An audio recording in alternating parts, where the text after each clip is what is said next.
afternoon. How are you doing? You guys hear me? Still awake? You're on the home stretch. I am the last thing between you and your closing keynote speaker, and he is the last thing between you and cocktails.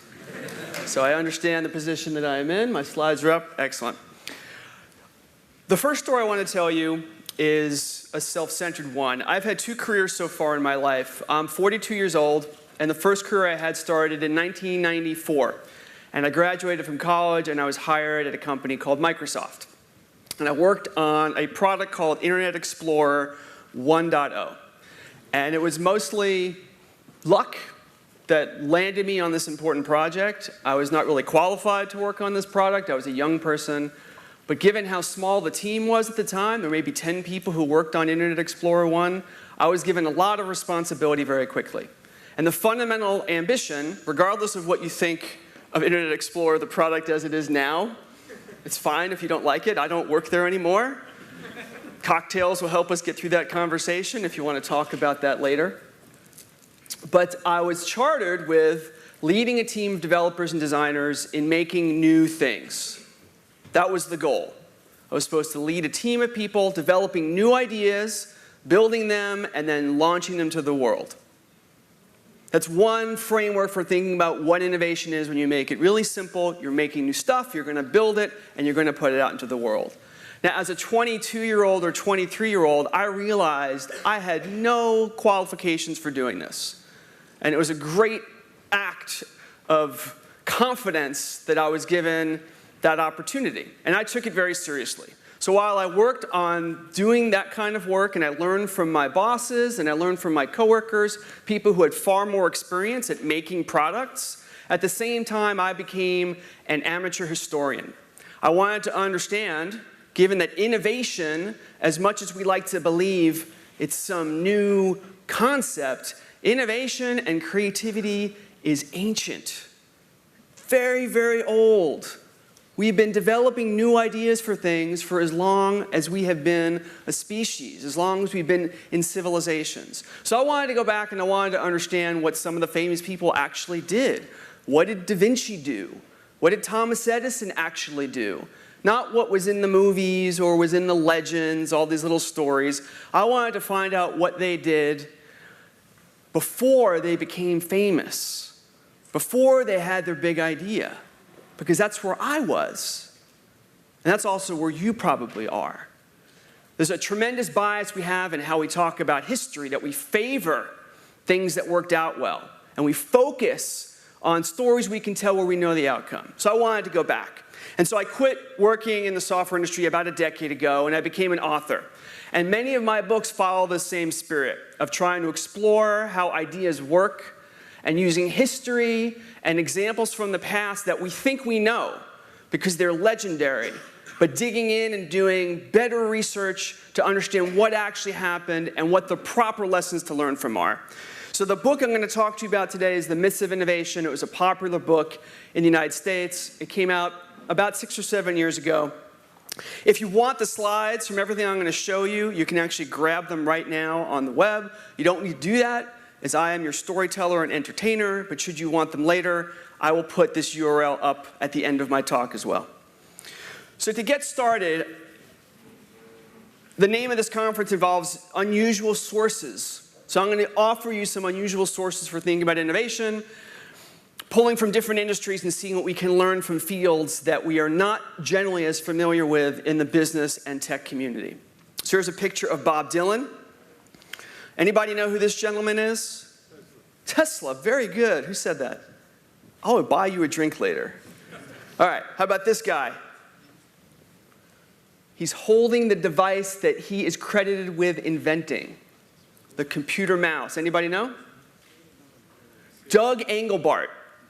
So it's telling already, and looking at some of the history of things that we uphold to be these really important creations, that many of the most important things we depend on, the people who invented them, are not particularly famous. Doug Engelbart, even in the United States, is not a household name. Marie Curie, Thomas Edison, Albert Einstein.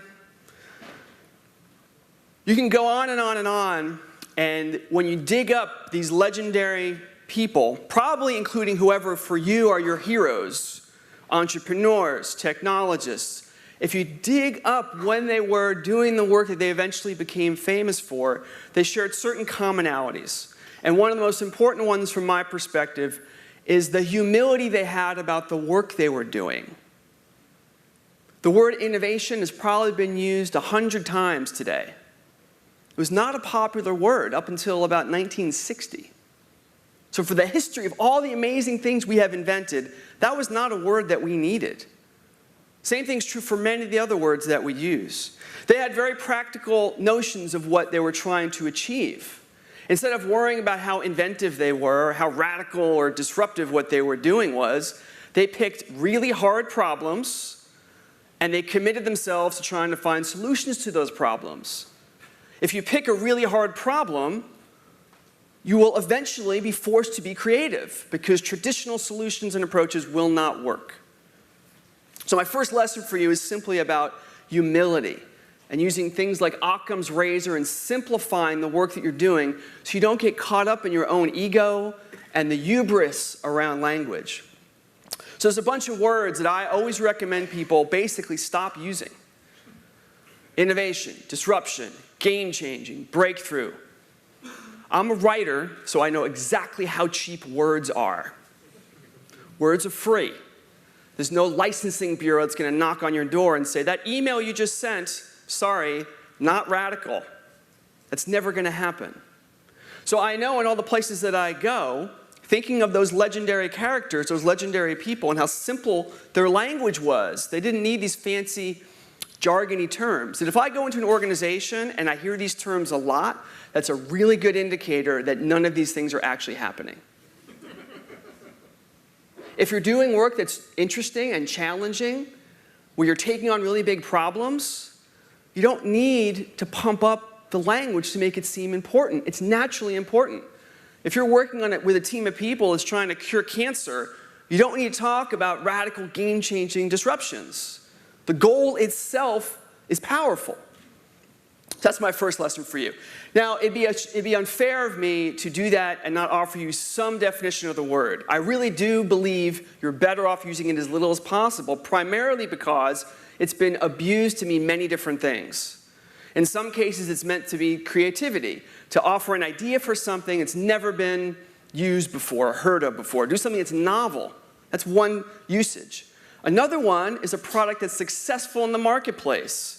Second thing. Third is something that's just perceived as being cool. We want to be perceived as an innovative company. So that's 3 already, different definitions. Most of those are fine if you actually say those things, but whenever someone says that word, you owe it to yourself to raise your hand and go, what do you mean by innovation in that sentence? And you'll discover when you do that that most people don't know what they mean. They mean some combination of those things. And that's bad. That slows progress down, or people are sloppy with the language what they use. Whenever I'm forced to offer a definition, this is the definition that I use. Significant positive change. It means that you have created something that is significantly better at solving a problem that you've defined. Once you're talking about significance, that means when any organization that says we innovate every day, that can't be true. You can't be changing things that much every day and be a functional organization. Positive, changing things is easy. You could change things all day long and not make progress. So it has to be change that's progressive. I think there's better questions to ask before you worry about the words and the language. What problem you're trying to solve? Whose problem is it? How do you imagine this idea that you have is going to make things better? Which sets up my first myth. So I have about a half hour left to talk to you. I'm going to talk about 3 major myths. The book talks about 11 or 12 of them. I'm going to talk about 3. And the first one is the myth of epiphany.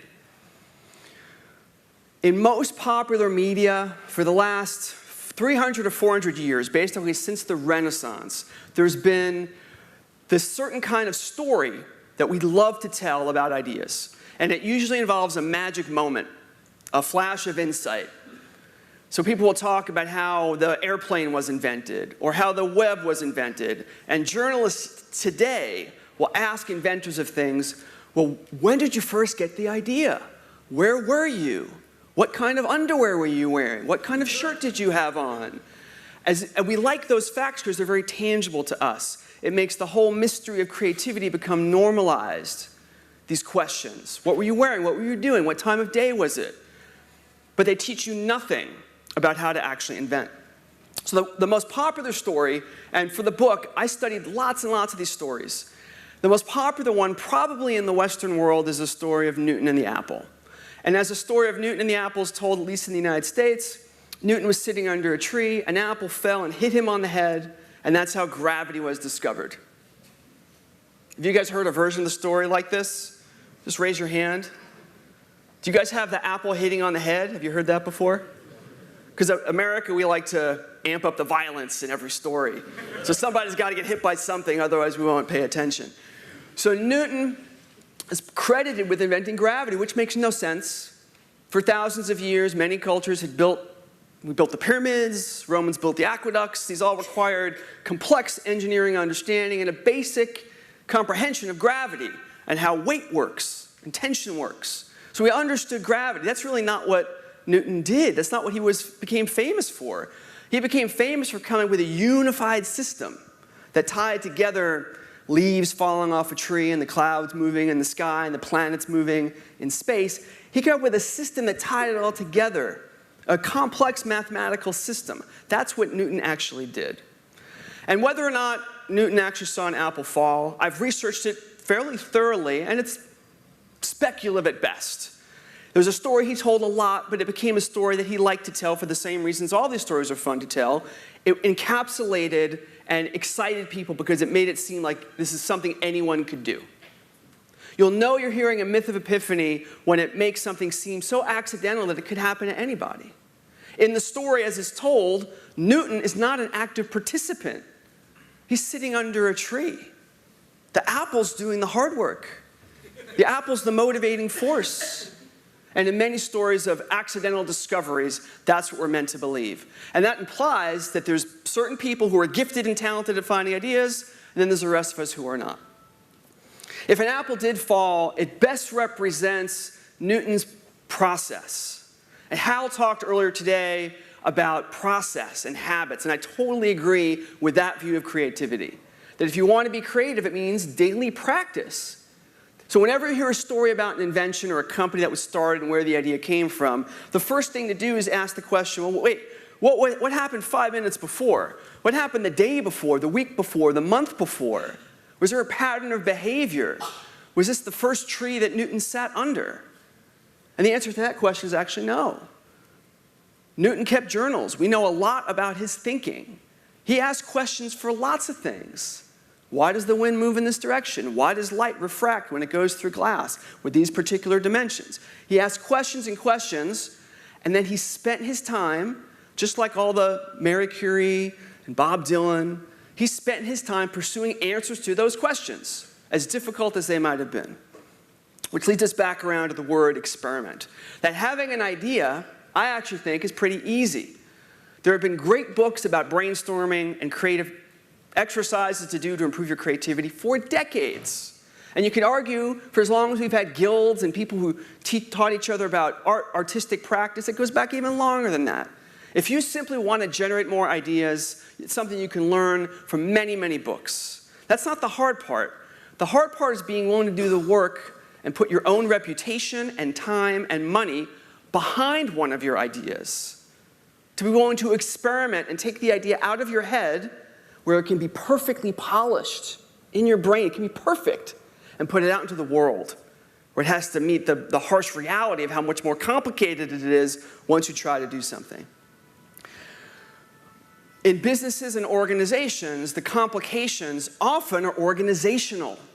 Creativity on an individual basis is not the problem. If you were to take any organization, any kind of industry, you have an idea, there's some steps of things that has to happen, and then the thing is out in the world as a product. That product could be a movie, it could be a website, it could be anything. But there's some sequence of steps it will have to go through in that organization. As specific diagnostic advice for you, you can think through what are those steps. If you had Isaac Newton on your team, or whoever your hero, Steve Jobs, he was actually in the room In the product meeting, you had the brilliant idea. What would the steps be? Whose approval would have to be gotten? How many committees would have to meet? There's probably a long series of these steps. And somewhere along the way in every organization, there's a place where most of the good ideas die. That's where the work is if you're a manager. That's where the work is if you are a business owner. Because you've built up this business that has a certain system of operation that, out of pure efficiency, kills many, many ideas. So if you want more ideas, more creativity, more innovation, more radical, breakthrough, game-changing, whatever, you have to look and say, where is it that the ideas die? In many organizations, the ideas die in people's brains. They don't feel that if they pitch their idea to their boss, that there's a likelihood they'll get money or funding or support to go and do the experiment. And experimentation, as I'll talk about more, I'll have some good stories for you about experimentation. You know you're doing an experiment when you are not certain of the outcome. That's what an experiment is. And if you're trying to solve a problem in a new way or take on a bigger challenge than your organization's ever done before, you're not going to be certain of how to do it. You're going to do an experiment, and a lot of them are not going to go right. The way people respond to things not going right are very different. This picture of all the children who are surprised when you take a little Mentos candy and put it in the Diet Pepsi, that it makes this volcanic explosion happen. Look at their faces. Some are excited, some are scared, some are really confused about what's going on, some are thinking, can I have some to drink now? There's all different things going through their minds. Most organizations try to keep everything pretty even, want consistent responses to things. Some of those people are afraid, and if some of those kids were in power, they'd probably not want to see more experiments. But you know you're doing an experiment when people's responses to it there's a spectrum of responses. And when you begin the experiment, you're not sure what exactly the outcome is going to be. There's lots and lots of stories when you look at the history of entrepreneurship and invention about direction changes. An organization or company or a performer, musician, an artist starts with a project. They have one idea in mind, and at some point they realize along the way that the idea is not going to work, and they're forced to go in a different direction. Now, the fancy jargon for that is called a pivot. When you take your resources that you had going in one direction, and you take those resources and now apply them to solve a different problem. One of my favorite examples of this is YouTube. YouTube was bought by Google for over $1 billion about a decade ago. YouTube started as a competitor to a website called Hot or Not. How many of you have heard of Hot or Not? Actually, it's inappropriate. I should not ask that question. I'll assume that none of you have heard about Hot or Not. So Hot or Not is a website that people can put photos up online and then vote on how hot or how attractive the person was. And this was a popular website. It's actually still popular now. The YouTube founders decided they were going to make a competitor to this, but it was going to be video. That was the killer app for Hot or Not competition, video. They started working on that infrastructure for that, and along the way they realized there might be more value in us making a general purpose video uploading system. So they, in the broadest sense, starting a company, starting a new product, starting a new program is an experiment. Along the way, you may be surprised that the results aren't quite what you expected, but now you have this thing that might solve some other problem. So there's an enormous number of examples you can find digging up the history of many different inventions that are pivots and experiments. So the lesson, whenever you hear a magical story about epiphanies, ask what happened before. Ask what mistakes did they learn from. It's so easy for us to have poster children of Apple's a common one. You can't really go to an event about innovation and not have Apple mentioned 10 or 15 times. There's good questions. Where did Apple fail?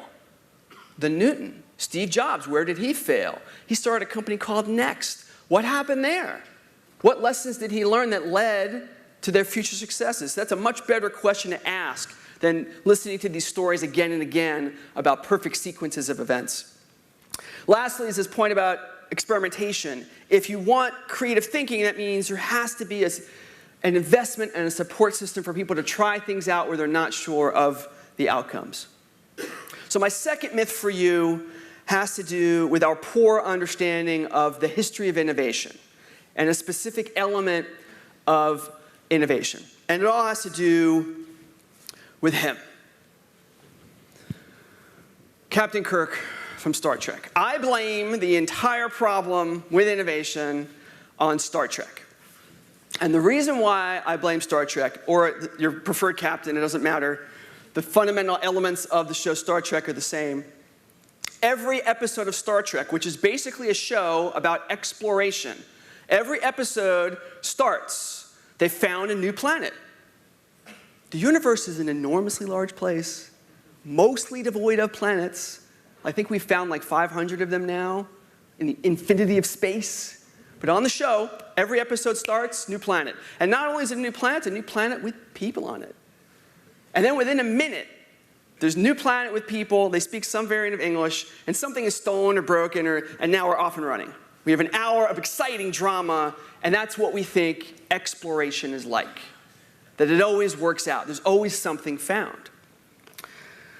When you look at the grand landscape, this word innovation, people who are attempting to lead markets, to come up with new product ideas, you look at the landscape, it's a disaster. Most startups in the United States fail. You find different statistics. So this number is one that I found. You can find numbers depending on how you define failure. Some people define failure as not getting a second round of funding. Some people define failure as the moment when the company finally shuts down. But many web companies live on for years, even though there's only 1 or 2 people working on it after they had a staff of 50 or 60.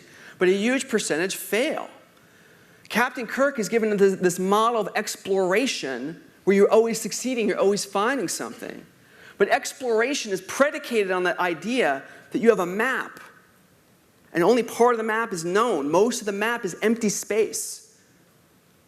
I have a company that I want to start that's never been made before in the empty space. It doesn't exist yet, and I'm confident I'm going to make something good and make money from it. That's a really ambitious thing, to go into the unknown. All creativity, in a way, is going into the unknown. The same thing is true for new product launches, even in successful companies. Fortune 500 companies, most new product launches fail. And sometimes they fail not because they did anything wrong. As soon as you create something new, you're now competing with all the other things that already exist in the world. Depending on what's going on in the market at the time, what kind of competition you have, you can't predict the future. And making a bet on some kind of change, you're saying, I believe this change will be better for us in the future. For every story of successful invention, there's a whole bunch of other people that were competing at the same time to invent that thing. And in many cases, they were just as smart and competent as the person who eventually won. There's so many factors involved. Thomas Edison was not the only person trying to invent the light bulb. Steve Jobs was not the only person, and Apple's not the only company trying to make personal computers. But those people get washed away in history. We don't talk about those stories anymore. So one story I wanted to tell you on this exploration metaphor is Magellan. And Magellan is credited with being the first person to circumnavigate the entire globe, which was a miraculous feat, given the time that he did it. But what most people don't know is that Magellan himself did not make it around the world. He died about halfway through, probably because his crew was sick of going around the world and let him go out in front when they met the natives, then they ran back to the boat, and he didn't make it back. Not everybody wants a lot of change. Not everybody wants all of these risks, and the people who do these risks have very high rates of failure. One good thing we can learn from Magellan. So Magellan, there's a strait named after him where he actually crossed through South America. You can see it pictured here. And we look backwards with the benefit of being in the present and go, oh, it's obvious. It's like a little maze, just navigate through. His path looked something like this. But what we forget is that when he was there, the map he had looked like this. When you do something new, trying to solve a big problem, your map will look like this. So what do? What magic thing can you do? Well, there really isn't a magic answer because you're dealing with unknowns. What Magellan did is something we can learn from explorers, the real ones, not the Star Trek ones. There's a good reason why most explorations had multiple boats, multiple ships. It improved their redundancy if they got into a battle with the local indigenous population, but another major reason would allow them to do scouting. So Magellan, at various points through his expedition, would be like, I don't know where to go. He'd tell boat number 1, you go in that direction for 2 days. Boat number 2, you go in that direction. Boat number 3, you go in that direction. Then come back, we'll meet here, and we'll talk about what you found with those experimental directions. And then based on that knowledge, I will make a decision about what to do. And so that's the story of how much of exploration is done. Scouting. Scouting. Which begs the question then, if you're doing something ambitious, your directive is to invent and to make a new product line, how are you scouting? Who are your scouts? Who are you hiring to do the scout work? Have you been hiring people with that in mind? Or are you going to take people who are very conservative and are interested mostly in getting promoted, who really don't have the right psychology to be scouts? You may need to find different people to play this role, because it requires people who are autonomous, people who think independently, people who prefer being out on their own, at least for a few days or a week. That may be very different than the culture you've built in your organization. We're now talking about lots and lots of things that have nothing to do with the ability to generate ideas. So my last story for you is about culture. There's a famous story in the history of technology. One of my favorite things to read about is how different technologies were introduced and how different cultures responded to them. We talk a lot today about information overload and how this is the first time in history that so much new stuff is happening. And I don't know that I entirely buy that. I think when people first got electricity into their houses, that may be a much larger transformation in terms of their lives and their psychology than a lot of the things we deal with today. But I'll put that aside for a second. This photo, or this drawing shown here, is of a famous historical event, or it's possibly a mythological event. The history on this is not entirely clear. There's a word in English called Luddite, L-U-D-D-I-T-E, Luddite. And that word is used as an insult. It means someone who resists progress. That word comes from this story. As the legend goes, there was a man named Ned Ludd who was alive in the 19th century during the Industrial Revolution in England. And up until that time, people made fabric. They pushed these looms back and forth and that weave fabric together to make textiles and clothes. So this was a profession. You'd go to the loom factory and that's what you did all day. Once they had steam power, they realized, you know what? We can use the steam power to do that. It's a lot cheaper. It's a lot more efficient. The steam-powered stuff doesn't complain as much as our employees do. All kinds of benefits. But Ned Ludd discovered this happened, got fired, and was upset about it, and took a sledgehammer and basically destroyed the loom. And then his friends, who also just got fired, saw the same thing. They formed a gang, and they went around to factories, causing all kinds of trouble. As the legend goes, they were eventually rounded up, and they were hung. So this story is often used to use people who resist change. But when you take it the other way and change who the central character is, it has a very different meaning. So all of you are here with me right now. You're listening to me. You're trying to stay awake with me as I'm talking to you. When you go back to work later this week, imagine you come back to your desk. And on your chair at your desk is a little black box with a little red light on it. Like from something from Star Trek. It goes boop, boop, boop. And you're like, what is this, a gift for me? Like, people are happy on, what is this? And then your boss comes in and your boss says, hey, Scott, welcome back to work. I'm sorry, but you're fired. We found a replacement for you with this new technology. Not only are you fired, though, your entire way of living is gone. See ya, have a nice day. All of you will be physically and emotionally upset about the existence of this device. You'd probably throw it out the window or smash it. From one perspective, the person who made that box, the company that made that box, it's an innovation. It's a game changer, just not for you. And the lesson of the story is every innovation, every idea puts someone in the position of Ned Ludd. Even within organizations, a brand new idea for solving a problem has to replace the old idea. The person who invented that old idea and built that up from the ground is probably still around. And even if they might use the word innovation in every speech they give, they really don't want things to change because they are in power. So there's this lesson about culture that's important to sort out. People in power have the most to lose.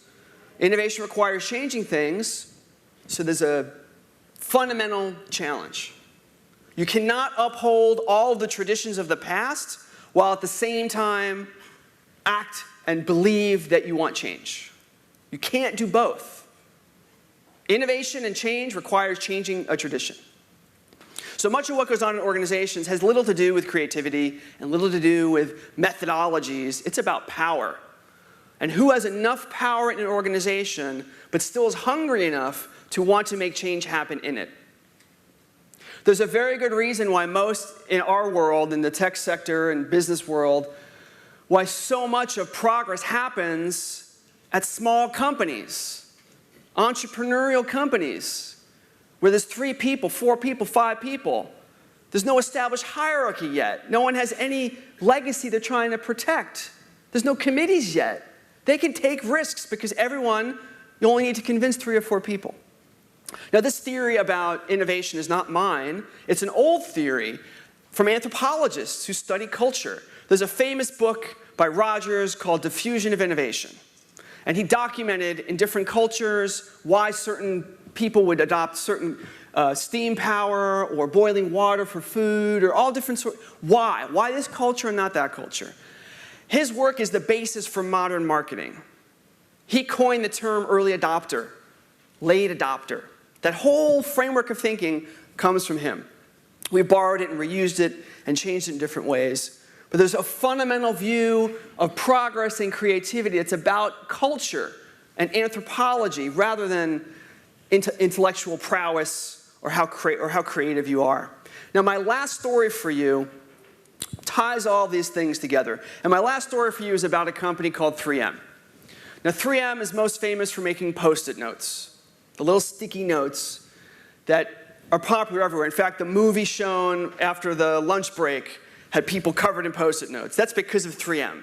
They invented that whole idea. Now, 3M stands for Minnesota Mining and Manufacturing. Minnesota Mining and Manufacturing. Not cute office products. So how did they get from mining and manufacturing to Post-it notes? That's what I'm going to tell you. So when the company started in 1915, somewhere around there, the hot technology was industry. This is when skyscrapers were first rising in New York and Chicago. The big industry was making tools and mining materials that would be used in manufacturing steel. So they decided to make an entrepreneurial company. A bunch of young people got their money together. They were not wealthy. They pulled it together. They made a mine to mine this mineral that would be used in steel production. And after 6 months, they discovered they had been mining the wrong thing. The equivalent of fool's gold. It was worthless. And they had a big meeting. What do? We don't have any money anymore. They decided, well, we've learned a whole bunch now about mining. We can make a more specifically targeted business with a different mineral that we can reuse some of the stuff, that the machinery we built, and they did it a second time. You could argue they did an experiment, they learned something, they adjusted, went in a different direction. That second business did okay. Didn't do great, did okay, for about 10 years. In 1925, they had an engineer named Richard Drew.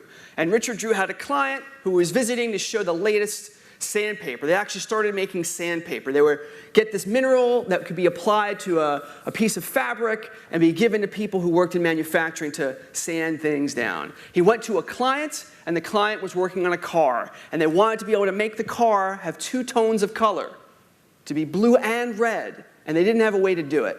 And Richard Drew said, hey, I'm a sandpaper engineer, which was a hot job title in 1925. And he said, I think I can go to my lab and come up with something. So he went back to his lab and started working on a prototype. He had the idea in his head. He started working. And his boss comes in. His boss comes in and says, hey, what are you doing? And he told them, it's like, why are you working on that? You should be working on mining and manufacturing. Don't make these other things. So Richard Drew waited for his boss to leave, and guess what? He went back to work on the prototype. He's like, I think this is a good idea. I'm going to work on it anyway. He got questioned again. Eventually, he just put in the time, finished the prototype, brought it to the client, and the client loved it. And then Richard Drew went back to his boss and said, hey, the client likes this thing. Can we make some for them? I have a buyer for it. And the boss said, okay, fine. This story is the story of the invention of masking tape, which led to cellophane tape and scotch tape and all the tapes we have today, duct tape and all the crazy tapes. And I'm not telling you the story because of Richard Drew. I'm telling you the story because of the other guy, the boss. His name was William McKnight. And William McKnight discovered after they made this batch of masking tape that it had other uses. There were other companies that saw problems it could solve, so they made more of it. And pretty soon, unlike their sandpaper business, the masking tape business started to take off. It became one of the most profitable products. And this boss guy, William McKnight, realized he had made a fundamental mistake as a manager because he wanted to kill that idea. Every instinct in his bone as a manager was to kill the idea and to kill it early. To kill it before a prototype was made, before an experiment was made. And William McKnight realized that he'd been going about this wrong, that Richard Drew, at least some of Richard Drew's behavior was good for the company, for the long term, and he decided he wanted to become a different kind of manager. And he did. Eventually, William McKnight became the chairman of 3M and was basically the CEO of the company for many years. And that's what led to the company becoming a company of invention. They would go on to make many other kinds of products and many other kinds of things. Now, the last piece I want to tell you about William McKnight is this speech that he gave as the chairman of the company. It's an amazing speech. I've been around for a long time. I've been to lots of events and met lots of executives and heard lots of speeches, and most of them ring hollow to me. This speech from 60 years ago, I think, is one of the best that I've ever heard. And I'm just going to read part of it to you. As our business grows, it becomes increasingly necessary to delegate and to encourage people to exercise initiative. This requires tolerance because those men and women to whom we delegate to, if they're good, are going to want to do their jobs in their own way. Mistakes will be made, but if a person is right, the mistakes she makes are not as serious in the long run as the mistakes management will make if it undertakes to tell those in authority how they must do their job. Management that is destructively critical kills initiative, and it's essential we have many people with initiative if we continue to grow. So there are these certain highlighted pieces I think are amazing. The first is delegation. Richard Drew was on the front line. He was not a manager, he was not an executive. It's often the people on the front line that are closest to the problem that are going to have the most interesting ideas. Delegate to them. Give them the ability to experiment. Second, mistakes will be made. Mistakes will be made. I've never heard an executive say that. I've never heard an executive say, our mistake budget for this quarter is $5 million. And we're going to split it up evenly between all the no one would ever, it doesn't fit the cliche of leadership to do that. But he's saying, you know what? We're going to make mistakes. We're going to make them in a controlled way. We're not going to make a mistake that hurts a customer. But as we develop ideas, we're going to make mistakes built in. And then third, initiative. How do we keep people with initiative around? Richard Drew was annoying. That's part of the cultural problem with creative people. This word disruption we use all the time, all of you are sitting next to people. You don't want to sit next to a disruptive person. But we use that word like it's a positive thing, like it's always easy to do. Creative people don't like rules. They push back. They're going to do the thing you tell them not to do. And Richard Drew proved to William McKnight the value of that if it's managed properly. William McKnight created this policy at 3M called 5% time, that every employee gets 5% of their time to do pet projects. Google took the same idea and upped it a bit and called it 20% time. Someday there'll be a company that calls it 1,000% time or something. But the spirit of the idea is the same, that if you really want that kind of progress, the management has to build it into the culture. So these are the photo credits for all the things that I used. Thank you for listening, and if you want the slides, you can grab them here. Thanks for listening. Thank you.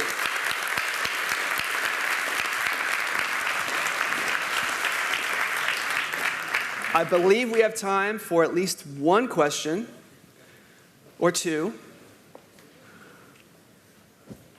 Yes, sir. I don't know if there's a microphone. Okay.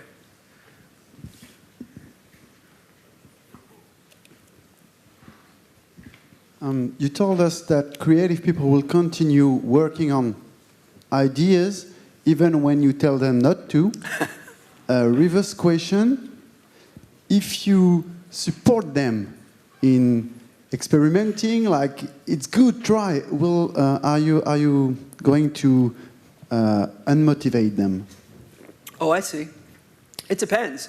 One of my fundamental problems with most conversations about creativity and innovation is that it assumes that we are all uniform, that we're all the same. So if I was your manager and I wanted you to be more aggressive about ideas, I would try something and see if it worked. I'd do an experiment on you to say, hey, if I tell you for every Friday afternoon you can pick what you want to work on, let me see what happens. Do you respond to that? If you do, great. If you don't, I'm the manager. I got to figure out, well, what's the next experiment I can try? Maybe my behavior has to change. Maybe there has to be a loop of attempts and feedback for all of this stuff. It's not universal. Everyone's atmosphere where they're most creative or environment they respond to the best to is different. It's not one size fits all. Anybody else for a question? I will be around later. I mentioned cocktails like 3 times. I would love a cocktail. So if you see me around after you have a question or a story, you have like a legendary mythological story and you want to see if I know it, if it's true, I love talking about all that stuff. So thanks for listening and I'll see you later. Okay?